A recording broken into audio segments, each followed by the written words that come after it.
Graça e paz, amados irmãos. Algumas mesas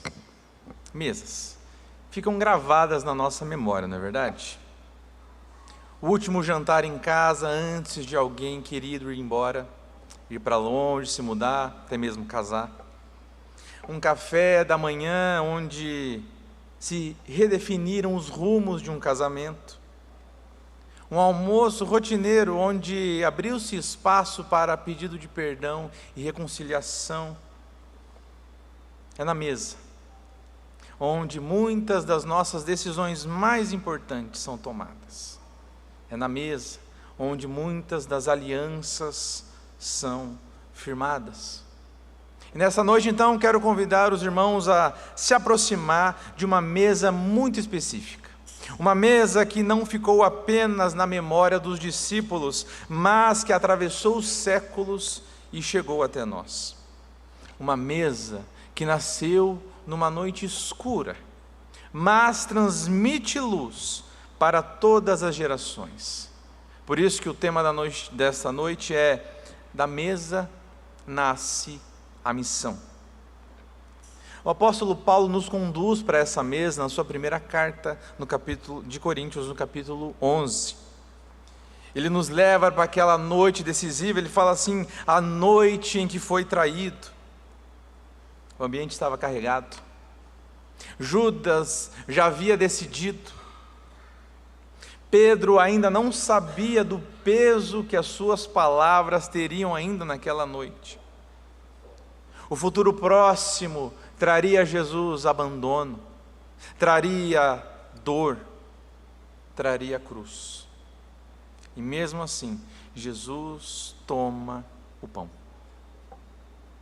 A Santa Ceia então surge neste cenário, no meio de tensão, quando tudo parecia que ia caminhar para o fracasso. É ali que Jesus se entrega como alimento para os seus. Por isso essa mesa ainda hoje continua viva, e nos lembra, e nos forma, e nos envia. Com isso em mente, peço que você, juntamente comigo, abra sua Bíblia na primeira carta do apóstolo Paulo à igreja de Coríntios. Nós leremos o capítulo 11, do verso 23 ao verso 26. 1 Coríntios 11, do 23 ao 26.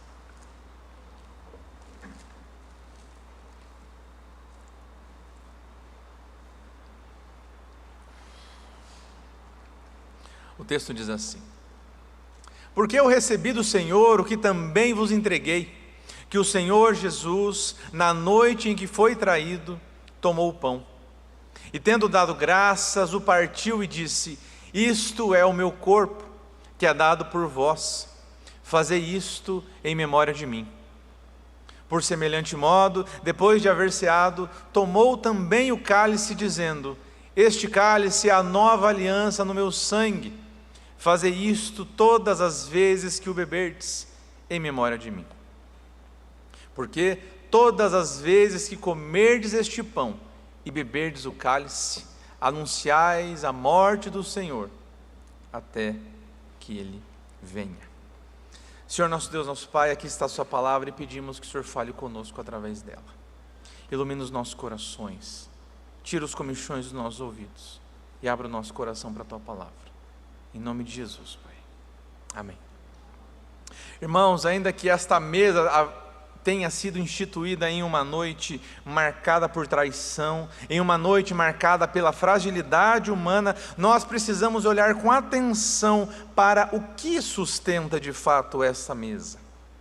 A ceia não se explica pelo cenário ao redor dela, ela se explica pelo coração de quem a instituiu. É ali no coração do Cordeiro que a mesa começa.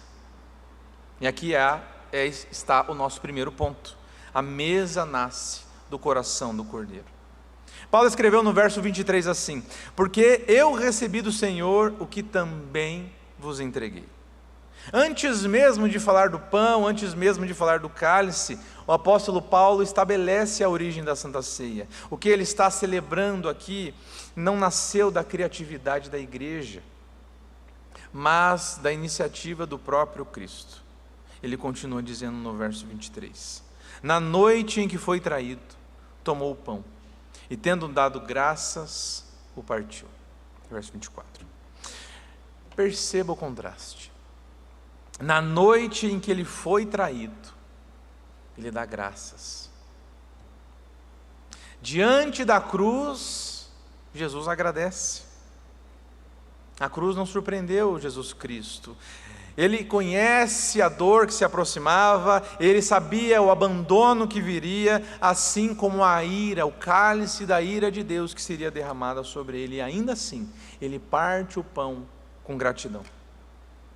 Isso nos relembra, melhor dizendo, nos reforça de que a cruz não foi um acidente na história, mas a cruz sempre esteve no eterno propósito de Deus, no centro desse propósito eterno de Deus.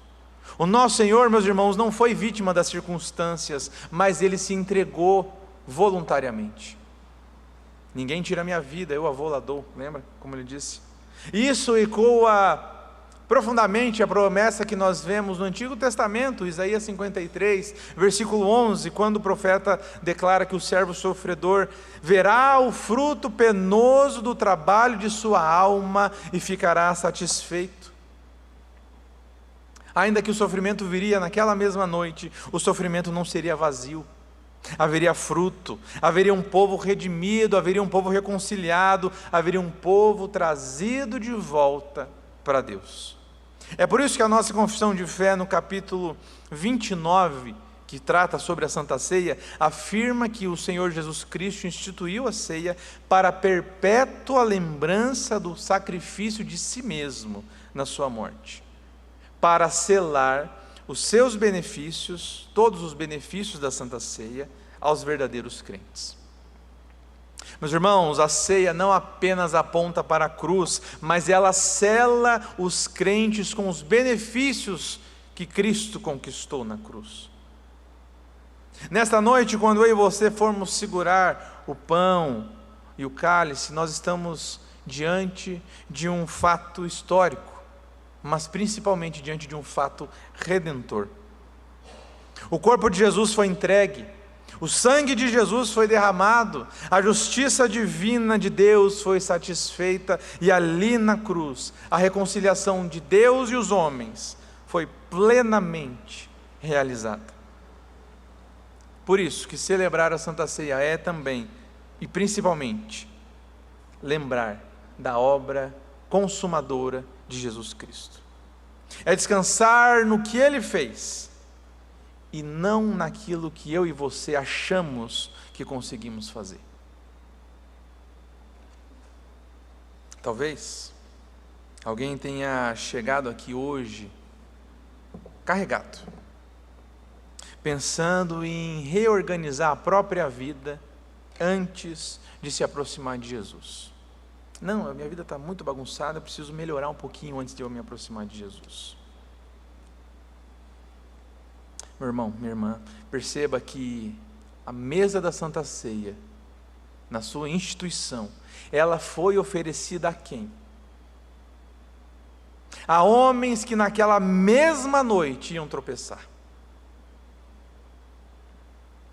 Porque o fundamento da Santa Ceia, o fundamento da mesa, meus amados irmãos, não está na firmeza dos discípulos, na nossa firmeza, mas o fundamento da Santa Ceia, da mesa, está na fidelidade do Cordeiro. Esse amor chama o perdido ao arrependimento, firma o salvo na graça e sustenta aquele que está abatido, mesmo diante das lutas. E quando esse amor de Deus realmente é compreendido por nós, ele não permanece em nossas vidas apenas como uma informação teológica, apenas como uma informação, apenas como um dado, mas ela começa a mudar os nossos afetos, começa a mudar a nossa maneira de agir, começa a mudar as nossas escolhas, ela molda as nossas prioridades. Porque quando eu e você entendemos o que de fato aconteceu naquela noite, nós percebemos que a mesa não apenas recorda a salvação, mas a mesa começa a formar um povo. E se essa mesa nasce no coração do Cordeiro e na obra que ele realizou, então ela necessariamente transforma aqueles que se assentam na mesa. E é exatamente disso que Paulo estava falando. Era exatamente isso que Paulo queria consertar, confrontar, quando ele escreveu esta carta, o capítulo 11, para a igreja de Corinto. Que nos leva então para o segundo ponto da nossa mensagem, que é: a mesa forma um povo reconciliado. A mesa forma um povo reconciliado. Se no primeiro momento Paulo nos leva então para o coração de Jesus Cristo, agora então ele nos traz para a vida dentro da igreja. Em Corinto a ceia estava acontecendo, o rito estava acontecendo, mas a comunhão diante da mesa estava quebrada.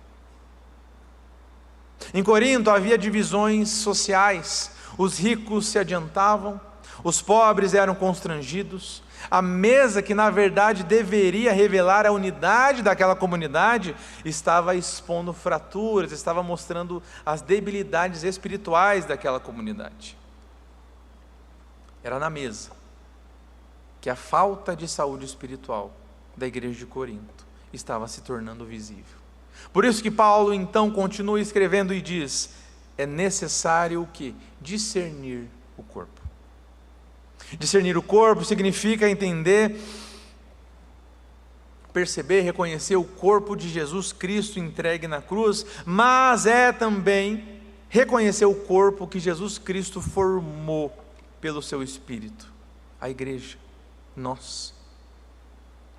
E quando nós olhamos para a primeira ceia, mais uma vez, nós podemos perceber milhares, diversas coisas impressionantes. E aqui está uma delas. De novo, gente, quem que estava naquela mesa?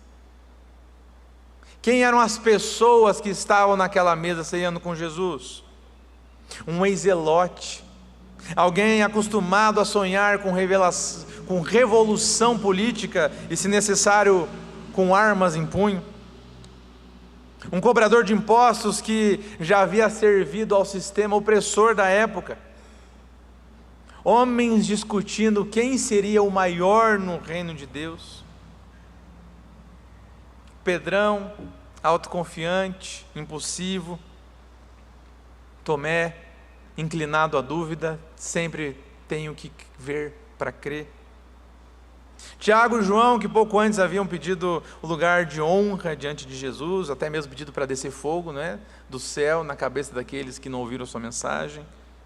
Judas, alguém que já estava destinado a trair o Messias, a trair o Mestre. Gente complexa, temperamentos distintos, histórias atravessadas por pecados, ambições, fraquezas. E mesmo assim, Jesus sabia disso tudo. Ele parte o pão para eles. Porque, meus irmãos, a unidade daquela mesa, assim como a unidade desta mesa aqui, não nasce da maturidade dos discípulos, mas nasce da decisão de Cristo, amar os discípulos e nos amar até o fim. Era isso que Corinto havia esquecido. Eles participavam daquilo que é o símbolo maior de unidade na igreja, enquanto estavam desprezando o irmão que estava exatamente do lado.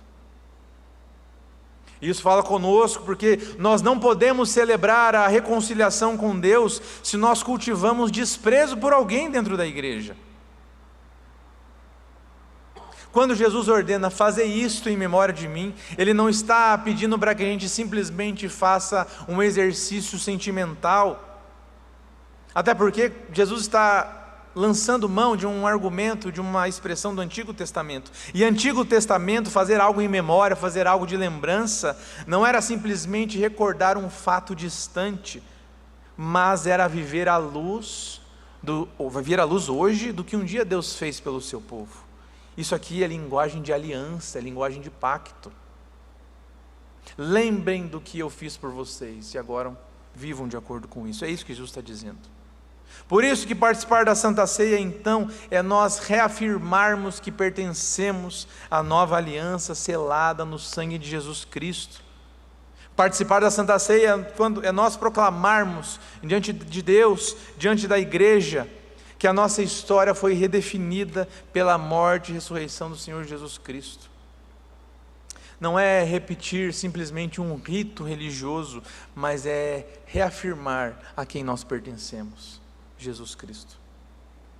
A confissão de fé, mais uma vez no capítulo 29, mas agora na seção 8, afirma assim: os ignorantes e ímpios, por serem incapazes de gozar comunhão com Ele, são indignos da mesa do Senhor. A Santa Ceia, a mesa da Santa Ceia é comunhão real com Cristo, e comunhão pressupõe união pela fé. União com Cristo pressupõe arrependimento sincero, pressupõe reconciliação. Mas perceba, mais uma vez, os discípulos daquela primeira mesa ainda eram frágeis, ainda iriam falhar. Pedro negaria, todos fugiriam.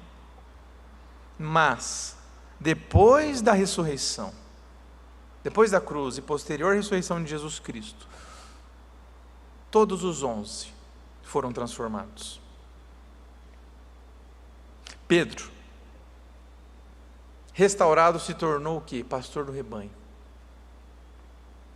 Tomé faria a confissão cristológica mais bela, mais rica do Evangelho de João. Tomé, o que precisava crer para ver. João, o Boanerges, filho do trovão, que queria que descesse fogo do céu contra quem ele não tinha gostado porque não tinha ouvido a sua mensagem, se tornou o apóstolo do amor. Aqueles que outrora estavam discutindo sobre quem seria maior no reino de Deus, aprenderam na sua própria pele o que era sofrer por amor de Jesus Cristo. A cruz, meus amados irmãos, anunciada na mesa, naquela noite, produziu o que a mesa antecipava. E aqui está o nosso espelho, porque nós... Depois olhe para quem está ao seu lado, você vai perceber, são pessoas bem diferentes de você. São temperamentos diferentes, alguns a gente pode até dizer, no meu caso, por exemplo, vou dizer de mim, temperamento difícil. Algumas histórias mal resolvidas no currículo, pecados insistentes, tentações que todo dia estão batendo na porta, inseguranças, vaidades.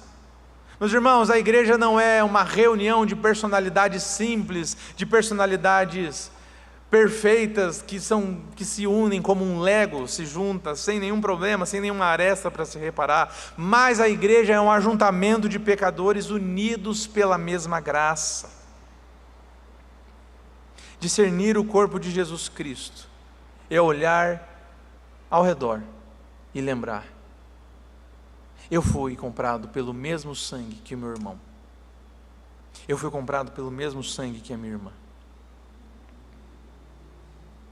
Assim, a mesa confronta o nosso orgulho, confronta a nossa autossuficiência, confronta a nossa tendência de viver a fé de maneira individualista. Não, a salvação individual, então eu vou viver a minha salvação, a minha vida com Jesus, eu mesmo, não preciso de mais ninguém não. A mesa bate nisso, defende completamente o oposto. Mas ela não apenas nos exorta, nos corrige, mas ela também nos consola, nos conforta, porque Jesus Cristo não esperou os discípulos se tornarem estáveis para repartir o pão. Ele os acolheu, Ele os suportou, Ele os ensinou, e pela cruz e depois ressurreição, Ele refez os discípulos. A mesa então forma um povo reconciliado, porque nasce do sacrifício de quem realmente reconcilia.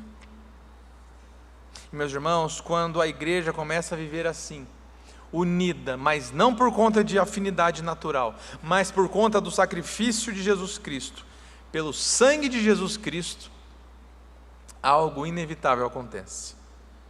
O que nós recebemos na mesa ao tomar do pão e beber do cálice, comer do pão e beber do cálice, começa a transbordar para fora da mesa, para fora daqui de dentro. Porque da mesa nasce a missão. E aqui vamos então para o nosso terceiro e último ponto. Porque a mesa nos envia na presença do ressurreto. Ressurreto, aquele que mudou a vida dos discípulos. Paulo encerra dizendo assim: porque todas as vezes que comerdes este pão e beberdes o cálice, anunciais a morte do Senhor até que Ele venha. A ceia é anúncio. Mas anúncio de quê? A ceia é anúncio da morte do Senhor. Assim como a ceia é anúncio também do Senhor que voltará. E entre esses dois polos está o quê? A ressurreição. Aqueles homens, aqueles discípulos que estavam na primeira mesa, não foram enviados naquela mesma noite. Eles fugiram, na verdade. Eles se esconderam, eles tiveram medo. Sabe o que os transformou?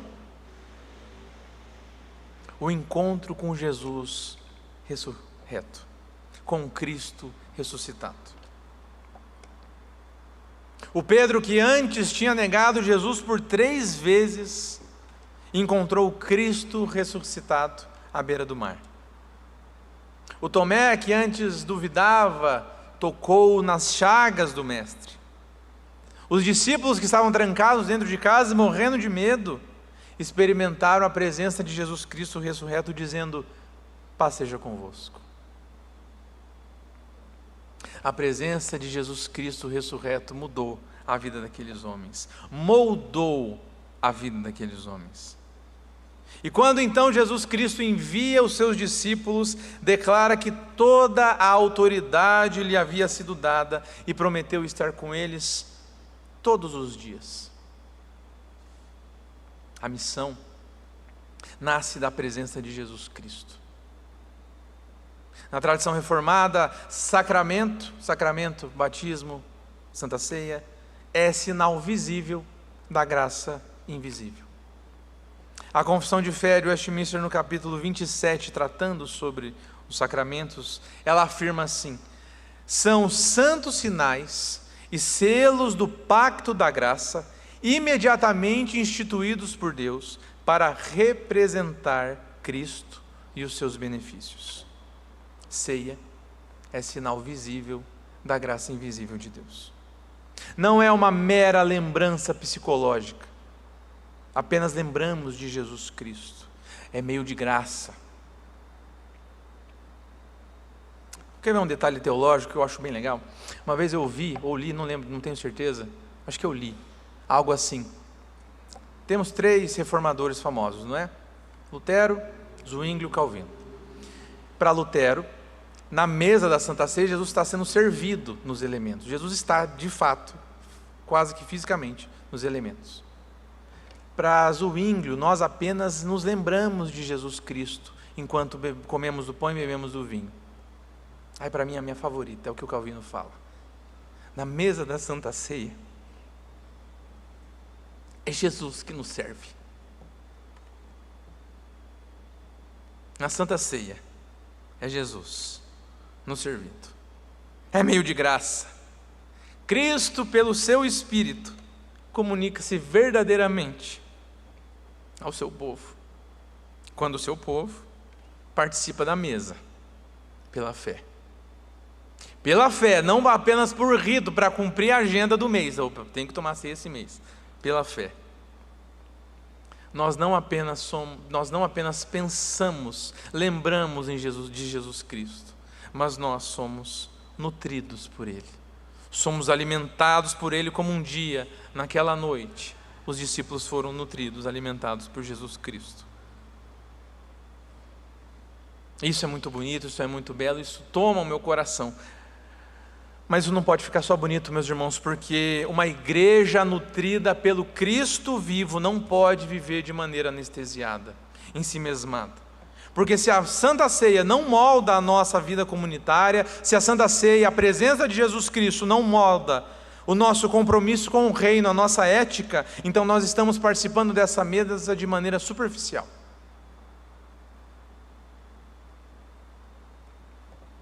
Anunciais a morte do Senhor até que Ele venha. Não significa simplesmente ou apenas falar sobre a morte dele, mas significa que a própria vida da igreja, o próprio testemunho da igreja, é um testemunho visível da obra de Jesus Cristo ao mundo.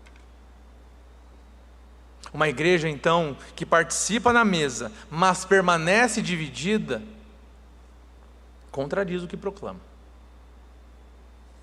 Uma igreja que celebra o perdão, mas fica cultivando ressentimento, enfraquece completamente o testemunho dela.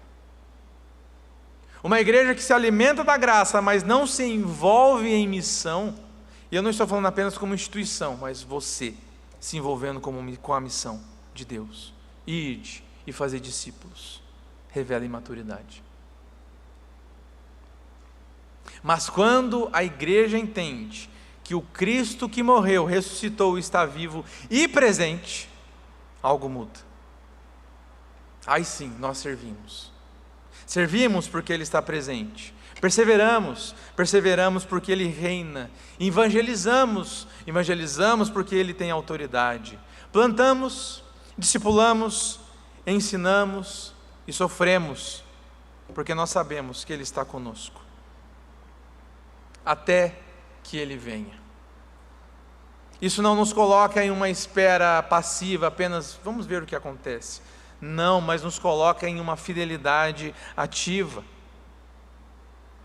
A Santa Ceia, queridos, nos lembra que nós pertencemos a uma história maior. Cristo morreu, Cristo ressuscitou, Cristo reina e Cristo um dia voltará para buscar a sua igreja. Enquanto nós aguardamos o dia do banquete final, nós vivemos como um povo que foi enviado, porque da mesa nasce a missão. Vivemos como um povo enviado porque nos alimentamos do Cristo vivo.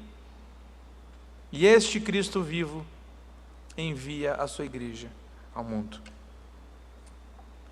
Amados, nós começamos o sermão, começamos este texto naquela noite tensa, naquela noite difícil, naquela noite escura, traição no ar, fragilidade entre os discípulos, mas no centro disso tudo, Jesus. Jesus toma o pão, dá graças, parte o pão. Não porque os homens que estavam à sua volta na mesa eram firmes, mas porque o amor dele por aqueles homens e por mim e por você é firme. Ali naquela noite nascia uma mesa que atravessaria os séculos e chegaria até nós hoje. Então, quando nós nos aproximamos da Santa Ceia do Senhor, nós somos levados novamente à cruz. Nessa mesa nós confessamos que a nossa esperança está no corpo de Jesus Cristo entregue na cruz e no sangue derramado ali na cruz. Na mesa da Santa Ceia nós lembramos que Deus é santo e que nós somos necessitados da graça e que Jesus Cristo é o nosso Redentor suficiente e que ainda hoje vive. Essa mesa nasceu única e exclusivamente do coração do Cordeiro. Essa mesa forma um povo reconciliado. Essa mesa nos envia na presença do ressurreto. A cruz redefine totalmente a nossa vida. Se nós fomos comprados por um alto preço, então a nossa vida não nos pertence mais. Os nossos dons, a nossa agenda, os nossos recursos, a nossa vocação, tudo passa a ser vivido e administrado sob o senhorio de Jesus Cristo. E aqui a unidade da igreja precisa ser compreendida de maneira correta, porque Paulo não estava descrevendo a igreja como um grupo uniforme. 1 Coríntios 12, um capítulo logo após o que nós lemos, ele fala de muitos membros, diferentes dons, funções distintas, mas apenas um corpo. Porque a unidade, meus irmãos, não nasce, a unidade cristã, não a unidade secular. A unidade cristã, ela não nasce da padronização de personalidades, mas a unidade nasce da participação no mesmo Jesus Cristo. A mesa não apaga as nossas diferenças, elas redimem. Naquela primeira ceia, relembrando, haviam temperamentos distintos, haviam histórias conflitantes, haviam expectativas equivocadas. Depois da cruz, depois da ressurreição, esses mesmos homens permaneceram diferentes uns dos outros, mas foram unidos por um só Espírito e por uma só missão. Nossa unidade, meus amados irmãos, não está na uniformidade, mas está na comunhão, no mesmo Senhor. Participar do mesmo pão, participar do mesmo cálice, significa então reconhecer que nós pertencemos a Cristo, obviamente, mas também uns aos outros, mesmo sendo diferentes.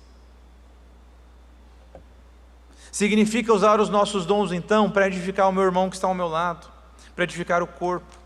Significa suportar, e é de dar suporte, não é de, ai que saco, vou ter que suportar essa pessoa, não.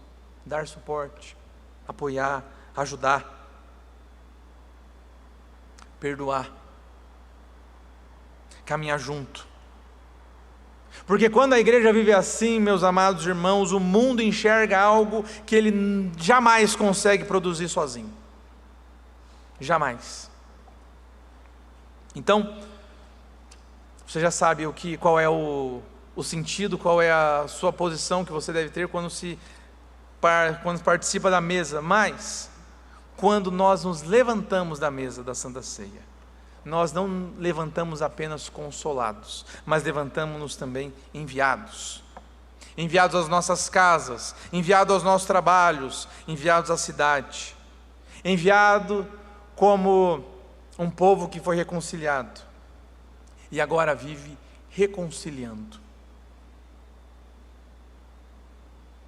Enviados como testemunhas de que Cristo morreu, ressuscitou, reina e um dia voltará. Talvez, e agora estou nas minhas 6 últimas frases do sermão, talvez alguém esteja hoje aqui como Pedro, olhando para toda a situação da crucificação de Jesus Cristo de longe, só observando tudo que está acontecendo para ver no que vai dar. A você, saiba que o convite que parte da mesa, o convite do Evangelho continua aberto. O Cordeiro foi entregue por pecadores, a graça real, a graça verdadeira para quem se arrepende, aquele que crê. E a nós, que vamos participar do pão e do cálice, que nós possamos nos aproximar da mesa com reverência, com fé. Que a nossa participação na Santa Ceia de hoje aprofunde o nosso arrependimento, fortaleça a nossa comunhão e reacenda o nosso envio, a nossa vocação, para que então fique evidente, para dentro das 4 paredes, mas principalmente para fora dessas 4 paredes, que nós somos diferentes, não porque nós somos melhores, mas porque nós fomos encontrados por Cristo. Amém.